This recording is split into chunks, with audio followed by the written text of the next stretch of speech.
Okay, hi everyone. Welcome to the virtual seminar on climate economics. My name is Fran Moore, a professor at the University of California, Davis. And I'm also pleased to welcome my seminar co-organizers, Mara Gwant, Glenn Rudebush, Lynn Barrage, and Ishan Nath. Our speaker today is Wei Zhang. Wei is a assistant professor in the Department of Economics at the University of Michigan. His work focuses at the intersection of trade and the environment. And today, Wei is going to talk about clean growth and environmental policies in the global economy.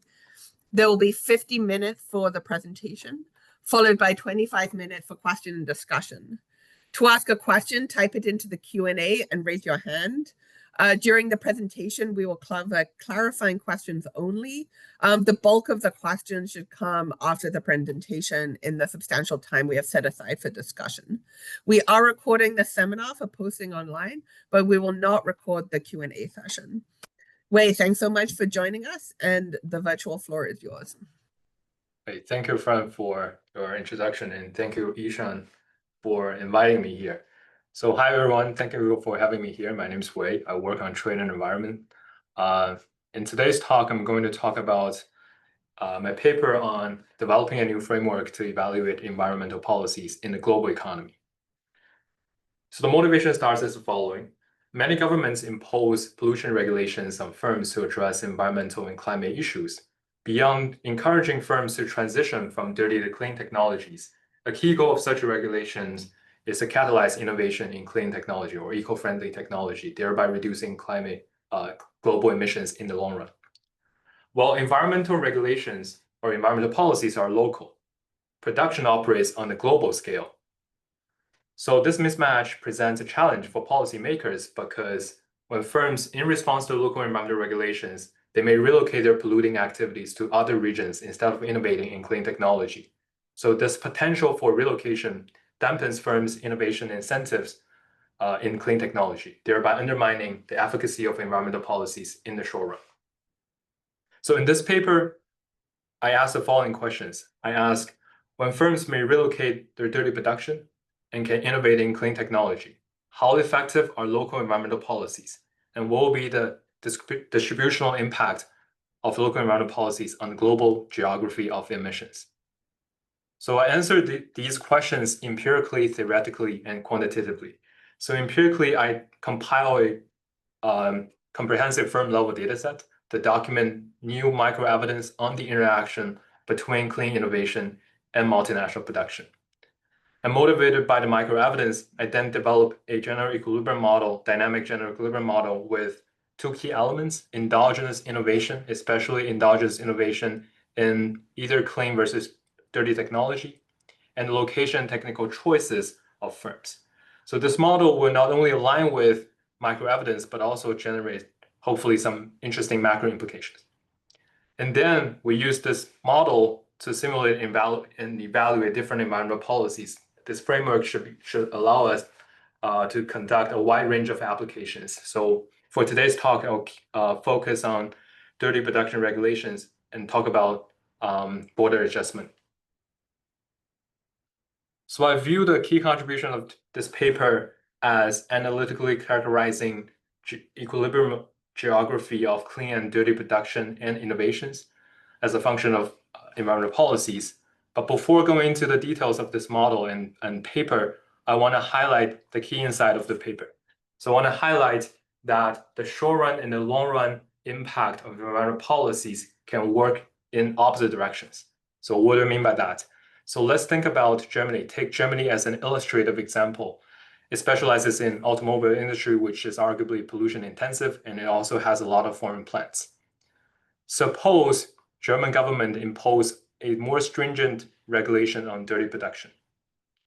In the short run, there will be an increase in carbon emissions in foreign locations, including Hungary and Slovakia. And this is because of the relocation of dirty production from Germany to Slovakia and Hungary. Well, in the long run, this effect can turn around, meaning that in the long run, there will be a reduction of carbon emissions in Slovakia and Hungary. And why is that case? Because in response to local environmental regulations, German firms have incentive to innovate in clean technology, which gradually enhanced the technical comparative advantage in clean technology by German firms. With this enhancement of technical comparative advantage in clean technology, in the long run, German firms would not only prefer using more productive clean technology for home production within Germany, but also tend to deploy more productive clean technology for foreign production as opposed to its dirty alternatives. So this deployment of more productive clean technology counteracts with the relocation effect and thereby contributing to the reduction of carbon emissions in the foreign location. So this mechanism has some policy implication. In the short run, multinational production or the relocation potential acts as attenuation effect on efficacy of local environmental policies because it facilitates and generates relocation or carbon leakage from one country to another. Well, in the long run, exactly because of the relocation or foreign production potential, this amplified efficacy of local environmental policies because lower outward multinational production costs facilitates the use of better clean technology from one country in another foreign location. With this model and mechanisms in mind, we conducted a policy experiment. We increased the environmental policy stringency or the regulation stringency on dirty production in EU and the US to the level of the most stringent EU country. So there will be a 3.7% of reduction in global carbon emissions, and there's a gain in global welfare by 4.4%. And we'll characterize asymmetric distributional impact across countries mediated by outward multinational production costs. I will show a graph to highlight what's the role played by multinational production costs and how that will deepen our understanding of the distributional impact of local environmental policies. So this paper, by and large, connects two large literature on environmental policies, technical change, and trade. So we bridge the gap between the trade and environmental policy, which largely focus on either static framework, a static setting, or focus on dynamics without technical change. And the literature talking about direct technical change and the environment, or in the management literature, Porter hypothesis, which focus on closed economy instead of looking at relocation and deployment for foreign better clean technology in the foreign location. So it basically introduced direct technical change into a multinational production and trade framework and assess the long run and short run impact of environmental policies on carbon leakage.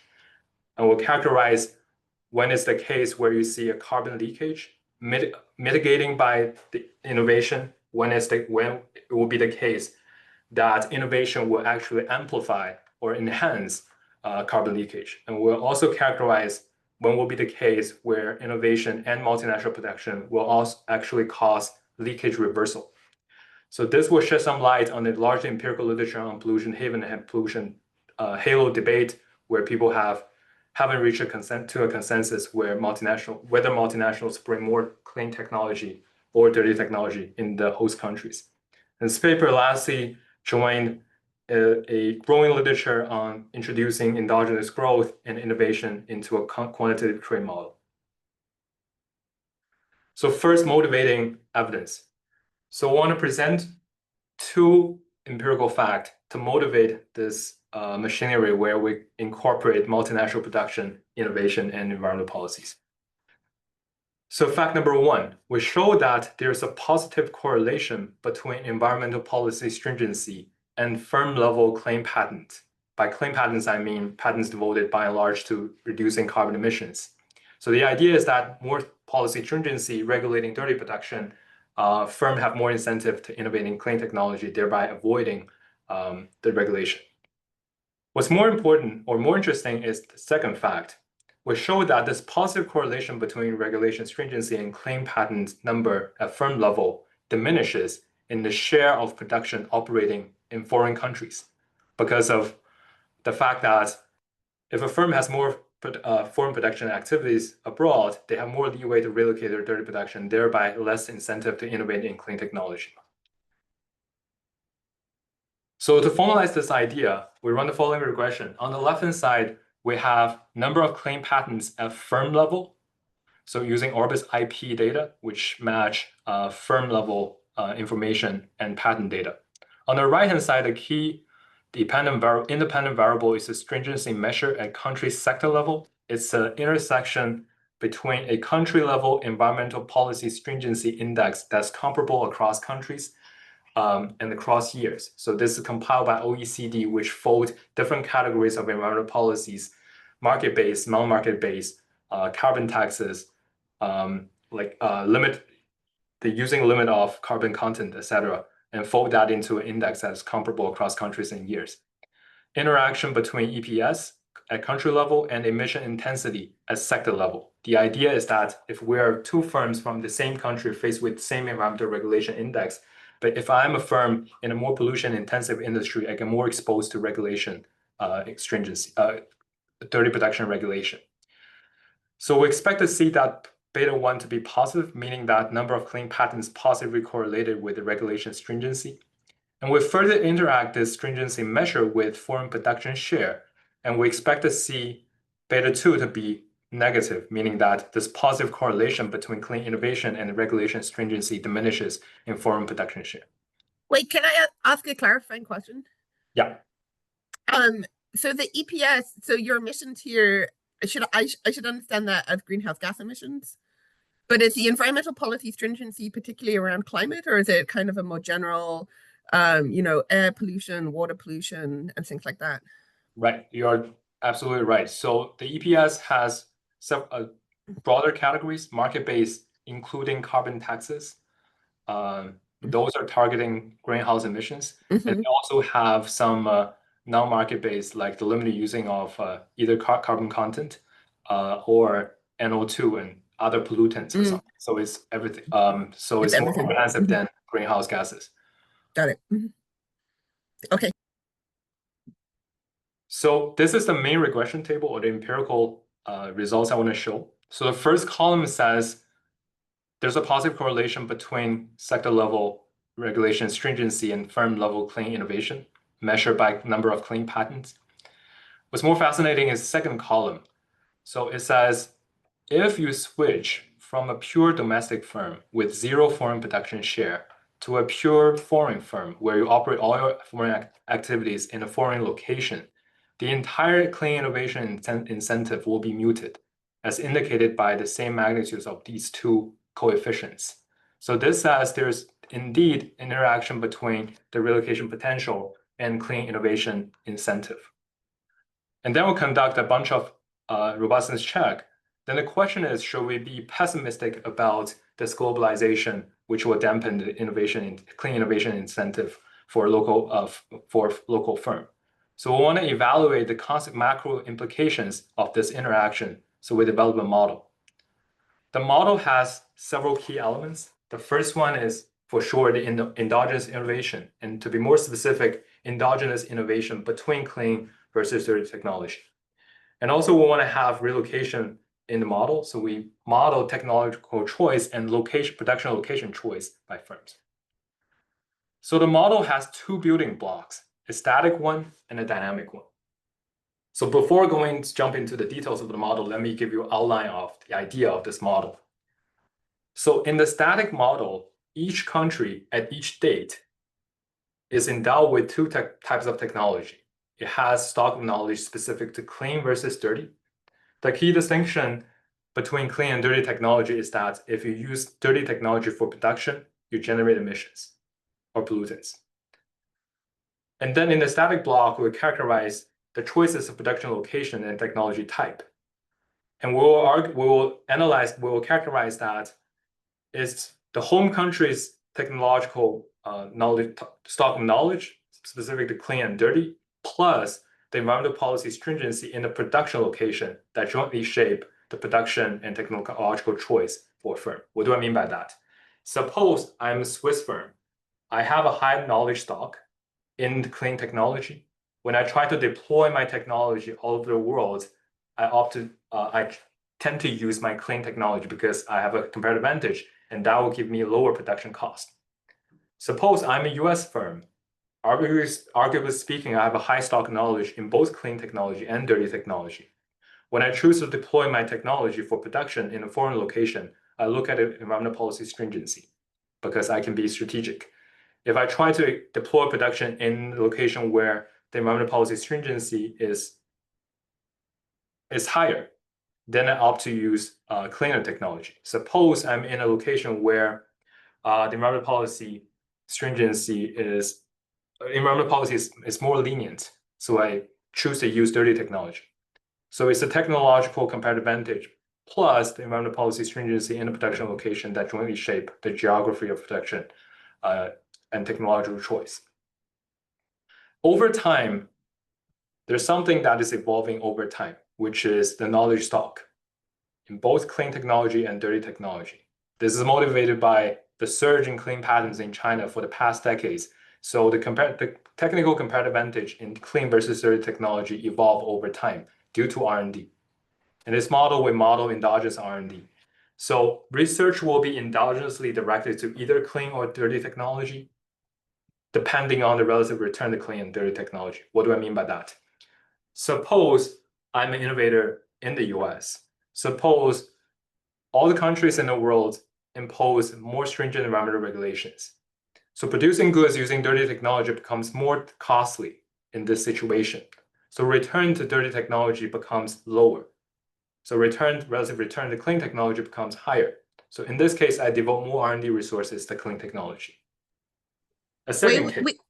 Sorry, we have a clarifying question from the chat. Tana Kate asks, what about companies that may pursue both dirty technologies, like for production, as well as clean production, say like carbon capture? How should we kind of think about that?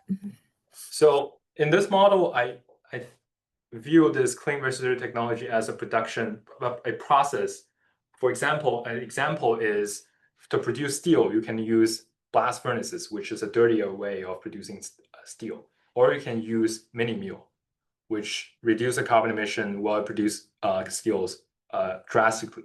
So there are different ways of producing a same good. There's a cleaner process and a dirty process. So I view the difference in that regard, right?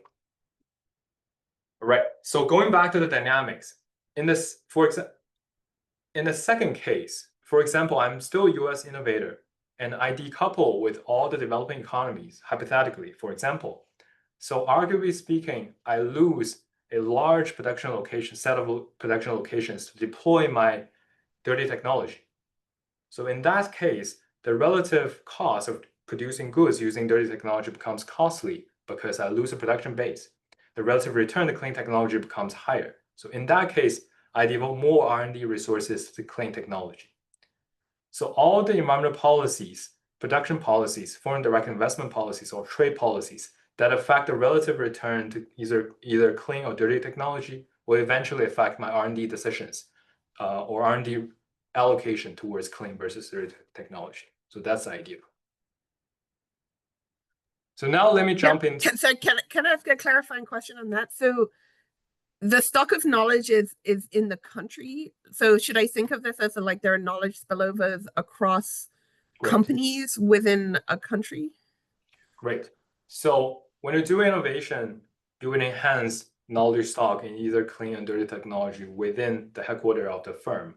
But a firm with headquarters in that country can deploy that technology. For example, firms with US headquarters can deploy a better clean technology in Vietnam, China, Malaysia, etc. So in that sense, there's diffusion of technology. But there's no diffusion in the sense that when US firms deploy this better clean technology in Vietnam, US firms will learn. So we don't have learning in this framework, but we have the use or deployment of technology from US to a developing country. So I shouldn't think of this as like a kind of like a knowledge externality story, like the benefits of being internalized by the kind of home firms. So we should think of this as technology diffusion within country across border, but there's no cross-firm technology diffusion. No cross-firm. Yeah. We can accommodate that in this framework analytically, and then the question will be how we discipline model. But for now, we don't have knowledge spillovers cross firms. So this is a Ricardian model. This is a static part. There are n countries. Each country will potentially produce a continuum of variety omega from 0 to 1. So you generate utility in headquarter country for consumers from two sources. The first one is consumers in headquarter country H will consume aggregate goods. It's a CES aggregate across all the varieties with elasticity of substitution sigma. And there's a second component, which is environmental damage term.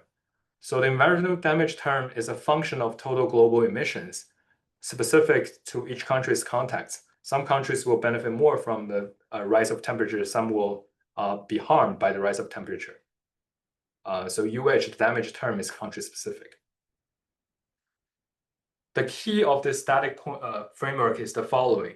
To produce a same variety, there are two choices faced by the firm, a clean technology or a dirty technology. So indexed by K, right? So the firm will draw productivity from a clean technology frontier or a dirty technology frontier, indexed by ZK, the productivity. And the difference, again, between clean and dirty technology is that when you use dirty technology for production, you will generate emission. The emission intensity is headquarters specific. And we impose environmental tax or regulation on dirty production only for simplicity. So how should we characterize the production decision? Imagine I'm a firm from the US, so US as a home country, all right? So indexed by H. I first draw a vector of productivity, governing my productivity level in each production location, J, all right? So I'm a US firm from H being US, and I can produce in Vietnam, China, US, Malaysia, Germany, etc. These are J's. So I have different productivity in different production locations. To bring my technology from headquarter H, US, to a production location J, so I'm subject to some multinational production costs. This could be due to different languages barriers, legal system differences, etc. If I choose to produce in location J, I'm subject to environmental regulation in that location J, 1 plus delta J. I use local labor, so the labor cost will be WJ, or you can think of this as a cost of a composite of production factors. Once I finish my production in production location J, I need to ship my goods to destination I through exporting. So I'm subject to, again, additional iceberg trade cost, tau ij. That's a cost for me to ship goods from J to I. So here we can already talk about different choices, alternatives of modeling environmental policies. We can model production taxes, dirty production taxes, iota ID. D means dirty, clean, C means clean. Or we can think of border adjustment as impose extra tariffs on dirty exports from J, say to EU, all right, governed by tau D EUJ. So what is the production decision? The production decision is the following. Consumers in the destination market I will choose the lowest cost supplier by looking at different technology from different production locations with headquarters in different H. The static equilibrium will be summarized by two shares. I apologize for the notations, but we'll come back and it turned to be very useful for us to characterize a dynamic decision. So let me walk you through the intuition at least. So pi I HK characterizes consumer from I, their expenditure on technology originated in H, clean versus dirty indexed by K. So if US happen to have a high TUS clean, meaning if US has a high soft knowledge in clean technology, so that would be reflected in their production costs, lower production costs using clean technology. So I would spend more on US clean. All right, so the technology will determine the consumption share. So that's the expenditure share. So conditional on being a consumer in I, using spending money on technology originated from H for a particular technology, a share of goods that's produced in a production location J is governed by psi IJHK. If J happen to have a high environmental policy stringency, I plus iota JK is higher, all right? So the share of dirty production that will be done in location J will be lower. So that's the idea. So both technology and policy parameters and the policy will shape the location and production choice. So this will be an easier equation to summarize the static equilibrium. Let's think about H as US, J as Vietnam. And YC is US production in Vietnam using clean technology. YD, JH will be US production in Vietnam using dirty technology. If US has a higher technology in clean, knowledge stock in clean technology, the equilibrium relative clean content will be higher in that production location. If Vietnam adopts a more stringent environmental policy, iota J is higher, then the equilibrium clean content, relative clean content in that production location J will be higher. So it's a technological comparative advantage plus the environmental policy stringency in the production location that jointly shape the location and technological choice of a firm.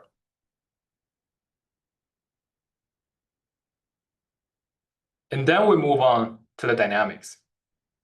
So the dynamic part is all about how to think of the evolution of TC, the technological level, clean technology level versus dirty technology level, right?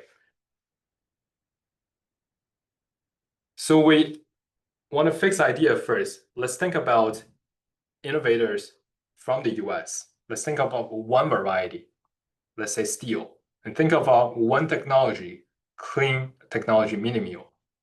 And we can use clean technology for production of steel in different locations. So I view innovation as coming up with new ideas. Each bar represents my idea of for production, steel production in each location. You can think of this bar as Vietnam, this bar as China, this bar as US itself, this bar as Europe. So as an innovator, I keep coming up with ideas through doing R&D. So my idea zero is the following. I have some good ideas in the third location about how to produce steel. I have at least the worst idea about how to produce steel in the second location. But I keep coming up with idea. So the next, I draw another idea number one. So in this idea vector, now I have a better idea about how to produce goods in location number two. But I don't have as good idea about how to produce goods in the third location. What I do is the following. I keep the best one and throw away the less good ones. So that form my technology frontier, the productivity distribution of my production potential across different locations, right? So this is a hard problem because we have n production location, n headquarters, and there are a lot of state variables. And how do we make progress? Suppose we impose two additional assumptions. We assume that ideas appear following a Poisson arrival intensity RT. This is my R&D decision or R&D intensity. So if I do more R&D, there are more ideas coming up to me. And assume the productivity distribution of new idea follows a multivariate Pareto distribution. Innovators, again, keep the good ones, better ideas, and throw away the less good ones. So eventually, we can characterize this technology frontier by using a multivariate Fichet distribution. So it has two appealing features. The first one is that we know with multivariate Fichet distribution, we can characterize static production decisions and characterize the whole static production problem using gravity shares. And the second appealing feature is then the scale parameter big T in this Fichet parameter has its economic meaning. It characterizes the accumulated R&D efforts from 0 to T. The idea is the following. When we see there's a better clean technology distribution or frontier in Switzerland, that's because Switzerland has accumulated a lot of R&Ds in clean technology. So all the up-to-date knowledge stock is due to the accumulated efforts from time 0 until now. All right, and we would then take this to data by looking at accumulated patents, citation-weighted patents that characterize each country's technology frontier. So to formalize this the dynamic block, if we assume the quality of new idea follows multivariate Pareto distribution, we can prove that the technology frontier at each state for each technology will follow a multivariate Fichet distribution, and the scale parameter of Fichet is accumulated time integral of R&D efforts from 0 to T. So the change in T is governed by the R&D intensity in each period of time. So then we give back headquarter country H and technology type K. So eventually, the dynamic process is about the race between your R&D efforts devoted to clean technology and dirty technology, thereby the race between T clean and T dirty for each production headquarter country. Now, there's one loose end here. I haven't characterized how R&D efforts are determined. I'm saying that suppose I'm given a path of R&D efforts, I can characterize the evolution of technology frontier for clean and dirty technology over time for each headquarter country, and how R&D decisions are determined. We need to characterize the value of a new idea. So we define a value of new idea. Wait, can I ask? Sorry, can I do a clarifying question on this guy? So the R&D effort is not is kind of motivated by the home country and doesn't necessarily take into account, say, like where current production is like around the world. Great question. So it will come in this slide. So this slide is okay, great, perfect. how to think about incentive of innovation. So now, front question is about, should I think of the incentive of doing innovation from only the perspective of headquarter and what happened in the headquarter country? The answer is, it's more than that. So let's define an idea originated in headquarter country H from innovator joint idea in country H that eventually served destination market I through production location J, clean versus dirty specific, all right? So let's first define the value of idea. So the value of idea depends on several factors. The first one is that, remember the blue bar and red bars I show you? So in the second production location, the second idea overtake the first idea. So the first idea in the second location only live for one period and overtaken then by the second idea in this case, if you still remember this. So the first one is less good and the second one is better. So, and then in the technology frontier, the second one overtake the first one. So we need to first characterize a survival probability of an idea that emerged in T. Conditional on surviving in time T, what's the probability of this idea still survive in time S? So that's the conditional survival probability of a new idea. We call this creative destruction force. Suppose you emerge at T and you still survive in S as an idea, then you can cut or share the profits generated in destination market I, indicated by pi IT, which is the total profits from the sales market in I. And then you might survive next period and next period and next period, on and on. So you want to calculate the present value of the profits you can reap in the dynamic path. So we discount that profit flows to get the current value of the patent. And then you convert it back in home country's price, because then you eventually want to gauge this patent value in headquarter country. Then the question is, what is small b? Are we able to characterize small b using this framework? The answer is yes. Actually, it has a neat expression. This is an equilibrium result. So your survival probability as an idea in time t is inversely correlated with the existing idea. What do I mean by that? Suppose in H, you already have a very good Pacific frontier. It's harder for you to come up with an even better idea that beat out the frontier. So the survival probability of a new idea is lower if the existing frontier is good enough, it's better. So even if you beat out the current frontier, you have to still survive the competition in the international trade market, the goods competition, because it might be the case that there are other countries that come up with even better ideas, even if your idea is better compared to your ideas yesterday, but your ideas might not be better than a foreign idea. So the probability of surviving that goods market competition is proportional to the expenditure share, we show in the static equilibrium. It's the probability of consumer I spending on goods using idea from H. And so thirdly, you have to characterize the probability of that idea being implemented in a particular production location J. And that term, psi IJH, characterizes how environmental policies affect your survival probability. An extreme case is that suppose all production location J impose a very high prohibited environmental policy stringency, meaning that producing goods in location J using dirty technology will incur infinite cost. Then the survival probability of dirty idea will be 0 because of this term being infinity. So in that case, policy will matter for the survival probability and the value of an idea. So then the equilibrium condition is the following. We specify an R&D function. We hire researchers to conduct R&D. So we convert R&D workers to R&D efforts or R&D outputs. The equilibrium condition is to equalize marginal cost of a researcher, the wage, and the marginal gains from an idea.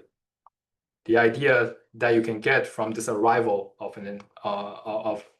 the profits or value you can get from this arrival of new idea. So we can characterize the balanced growth path of this process. So in the end, it's a semi-endogenous growth model. So there's an evolution of technological knowledge stock specific to clean and dirty in different headquarter countries. And you can characterize the corresponding clean and dirty production across different countries. So the growth rate of clean and dirty technology eventually will converge to an exogenous growth rate pinned down by return to R&D and population growth rates. And there's a constant growth rate in consumption as well. But I want to highlight that the balanced growth path distribution of clean versus dirty technology will be dependent on policy parameters, environmental policies, trade policies, etc. It's just that the growth rate will become constant in the semi-endogenous growth model. So to summarize the key idea of the model part, so the relative R&D allocation hinges on your current research probability. This is the productivity of doing R&D in the R&D function. It also hinges on the past research. So this characterizes this path dependence that has been supported by some empirical literature that if you have a high knowledge stock in clean technology, you devote more R&D into clean technology because of this path dependence. And also a third term, which is a collection of environmental policies in different locations mediated by your production linkage with that country.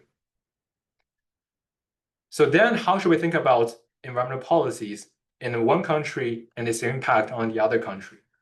If headquarter country has a more stringent environmental regulation, in the short run, there's a relocation of force, which is negative, meaning that higher regulation of dirty production in H will lead to a lower relative clean content, clean production in J, or relative higher dirty production in J. But also, regulation in H might incentivize more R&D into clean technology, and thereby a deployment of better clean technology in production location J, which mitigates this relocation impact in the long run. This is still abstract. So in case we're totally lost, let me use one graph to summarize the key mechanism and the role of multinational production play in this framework. So let's think about two countries, country 1 and country 2. All right, we'll focus on the consequence in country 2. Country 1 will just increase its environmental regulation stringency. We can think of country 1 increases 1 plus iota 1. And let's forget about country 1 for now on, because country 1 will be boring. Country 1 will switch from dirty to clean technology, innovate more in clean technology. Let's look at what happened in country 2. So this graph characterizes the following. The horizontal axis is the multinational production cost of country 1 to produce in country 2. The left-hand side means it's very easy for country 1 to relocate their production in country 2 or to deploy their technology in country 2 because of the lower multinational production cost. If we move to the right-hand side along the horizontal axis, I gradually increase the multinational production cost of producers from country 1 to country 2. In the extreme case, when you're somewhere here, this means there's no multinational production. There's only trade between country 1 and country 2. The blue curve is the short-run emissions in country 2. The red curve is short-run emissions in country 2, and the blue dashed line is the long-run emissions. And the distinction between short-run and long-run is the following. In the short run, at fixed technology level, there's no innovation. In the long run, allow for innovation. So there are 3 phases. But first of all, several observations. The first one is that the blue curve, the short-run carbon emission changes in country 2, is always positive, meaning that there's either relocation of dirty production from country 1 to country 2 in the short run, or there's a specialization force induced by trade. Once country one imposed more stringency on dirty production, country two gained competitive advantage in dirty production. So country two will opt in to dirty production, thereby contributing to an increase in carbon emissions in country two. But in the long run, this situation might change depending on the magnitude of gamma 2.1 multinational production cost. Suppose it's relatively easier for country one to relocate their production in country two. In the short run, you see a lot more relocation. So the carbon emission increases in country two is higher. But in the long run, this lower multinational production cost facilitates deployment of better clean technology from country one to country two, thereby mitigating the effect of this specialization and relocation force. In this extreme case, to first phase with extreme low value of multinational production costs, you can even see a reversal of carbon leakage. In the short run, more carbon emissions in country two. In the long run, negative increase in carbon emissions, a reduction in carbon emissions in country two. That's consistent with the illustrative example we gave for Germany. Now, as you gradually increase multinational production costs from country one to country two, the deployment effect will lose its momentum because now you basically shut down the possibility for country one to deploy its better clean technology in the long run. But still, it has mitigating effect on the carbon leakage in the short run. So in this yellow phase, you have a leakage mitigation, right? In the short run, you have relocation. In the long run, you have some force to mitigate it, but not reverse it. In the red curve, it's a phase where you have a very high multinational production cost. All right, you can imagine, suppose we have infinitely high multinational production costs. Essentially, it's a model with only trade. All right, country one imposed more regulations on dirty production. Country B gains competitive advantage in dirty production, and country B will even have incentive to innovate more in clean dirty technology because of the competitive advantage generated by regulation in country one. So there's an enhancement of leakage effect in the third phase, where if you only have trade without multinational production. So with trade, there's specialization that enhances leakage in the long run. But if you allow for multinational production by reducing multinational production costs, the deployment of clean technology counteract with this specialization force. So overall, these two forces will compete with each other to determine whether or not you will see an increase or decrease in the carbon emissions in the second location. So that's the key insight. Relocation force and specialization force leads to an increase in carbon emissions in country two, but clean innovation and deployment of better clean technology leads to a reduction of CO2. Is there like, I mean, either an assumption or like something from the parameterization here that like country two has like no environmental policies at all, but it's kind of on the left-hand side of the graph that, like country one is able to generate more productive clean technologies that are more productive even in the absence of any environmental regulation. Good point. And that's what drives that deployment. Yeah, so we are comparing steady state to steady state. Suppose you don't impose any shocks. So we assume we're at steady state. So I impose some shocks to environmental increase the stringency of environmental regulation. That shift the R&D allocation from dirty to clean in country one. Then the question is, what if country two also impose environmental policy or increases regulation on dirty production? So that basically will generate more clean innovation in country two as well. Well, no, I think my question was like, do we like? Let's save this for the discussion. It's got beyond clarifying. Okay. Mm-hmm. All right. With these mechanisms in mind, we calibrate this model to data and simulate and evaluate certain environmental policies. So the idea of calibration is this. So I won't go into the details for the sake of time. So we have a set of static parameters that governs multinational production decisions, trade shares, etc. So these are gamma NP cost, tau trade cost, yield environmental policy stringency, theta and eta relocation elasticity, and trade elasticity. So we combine the gravity structure and bilateral trade and NP flow to back out tau and gamma exactly. We don't observe, unfortunately, clean and dirty flow. So we have to leverage our model insights to back out the split between clean and dirty technology in the data. So we use accumulated citation weighted patents to measure our knowledge stock, which is consistent with the idea of the model. So each R is the arrival intensity of a patent or an idea. You can think of that as a flow patents. So the T will be accumulated citation weighted patents. For mu, we fit the slope of by regressing number of patents on a unique number of inventors. So that's basically consistent with the range in the literature. So I will use 0.65, and then the literature is between 0.5 to 0.76. So to calibrate environmental damage and emission intensity, I use the DICE model, and then to match each country's emissions, taking into consideration that in each country it's a mix of production producers from different locations with different production emission intensities. So welfare.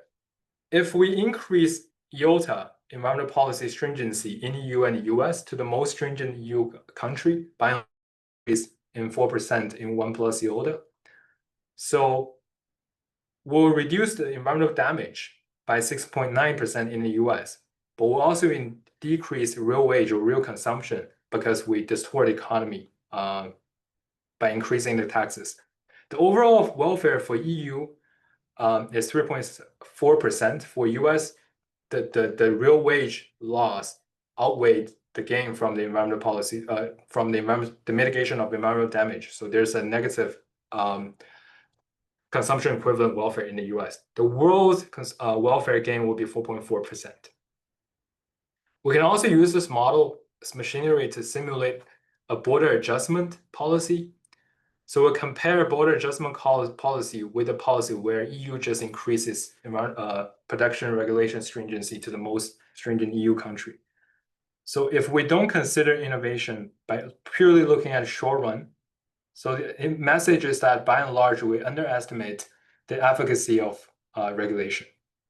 So how should we think about border adjustment and compare that with increased tightening of domestic regulation within EU? So by border adjustment, I basically change or alter the import tariff in each EU country such that all the imported goods will be subject to equivalently same environmental regulation stringency as they will be subject to in EU, right? Suppose I'm an EU country, I import some goods from, say, a developing country where they have a laxer regulation. I increase import tariff on those goods from the developing countries such that the environmental policy stringency they're faced with are equivalent with a producer in EU. So again, without innovation, you will basically underestimate the efficacy of border adjustment, but also the number is not too large, which is not surprising because the trade flow crossing the border of EU is somewhat smaller than the total production within the border of EU. So this speaks to something that I'm still working in progress, which is if you want to really achieve this ambitious Paris Agreement goal by reducing carbon emissions by somewhat 40%, maybe regulating production is not enough. Another way, alternative to reach this goal is maybe to subsidize either R&D or the fusion of clean technology. Because we've shown that with innovation playing a role, we'll see a further reduction in response to tightening environmental regulations. So something that I haven't had results yet is about how effective it can be if we come up with complementary technologies, complementary policies in facilitating technology and R&D instead of just regulating dirty production by using border adjustment or regulating existing dirty production. So I think this framework will allow for a wide range of policy analysis, especially by contrasting short-run and long-run impact of certain policies, and should open a door to a lot of policy applications and assessment of different policies. So I'll stop here and happy to take questions and discuss with all of you here.